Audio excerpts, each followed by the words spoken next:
আসসালামু আলাইকুম। আজকের ভিডিওতে আমরা জানব গর্ভাবস্থায় কোনো খাবার খাওয়া উচিত নয়।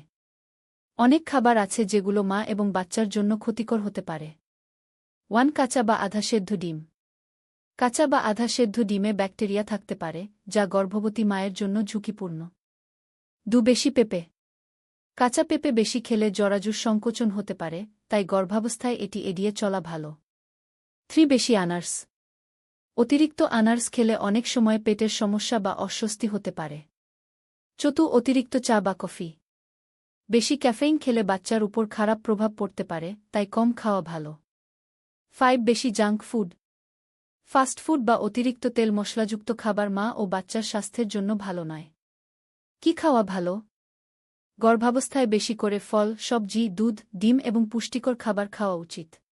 মনে রাখবেন, গর্ভাবস্থায় সঠিক খাবার মা এবং বাচ্চা দুজনের সুস্থতার জন্য খুবই গুরুত্বপূর্ণ। ভিডিওটি ভালো লাগলে লাইক করুন এবং আরও স্বাস্থ্য টিপস পেতে চ্যানেলটি সাবস্ক্রাইব করুন।